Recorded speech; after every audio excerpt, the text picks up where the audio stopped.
sometimes you don't realize how good something's going for you. It can be related to anything.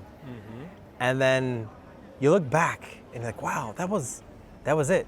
And if you're lucky, you realize in the moment that is it, that you have arrived. Have you gotten to that point in your life as a maker? Have you gotten to the point where you've gotten to something where you like look at an instrument and you're like, yes, I've arrived, I'm here, this is it, this is it. Actually, this moment in a certain point of view never arrives, and another one is certainly it happens many times. Yeah. Every time an instrument comes back after 10 years, 5 years or something, it's always nice to see, and you have like a revival, and you relive the whole moment. It's very nice.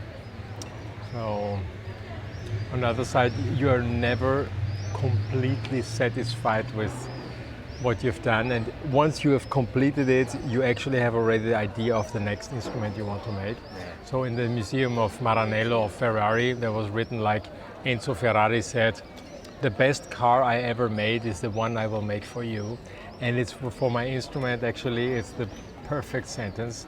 So the best instrument will be the next one, which I'm making for you. Do you have any message for people out there?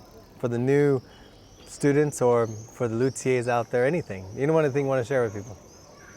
A message? Yeah. If you want to get a good cello or a good instrument, if you just look by chance and you play another instrument, whatever, take your time and be interested and get to it. It's another world you cannot imagine, and it's so rich and so full with a lot of information you don't even think about, and this makes actually the difference. So I think it's very nice that you're learning cello, but one thing is also, I think, for a musician, that you dedicate a little bit time to learn how the whole instrument works and what it takes in order that it sounds well.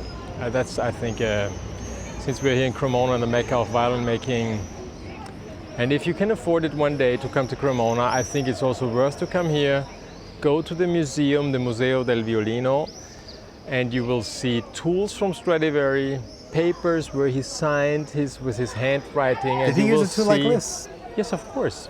So this would be a tool that Stradivari used? Yeah, kind of. At least this part here and here like this, and in the middle is a little bit different. But you will also see this kind of tools. They were made, from a smith, Yeah. But you see all these kind of things, and I think it makes you understand that it is not this far away. No.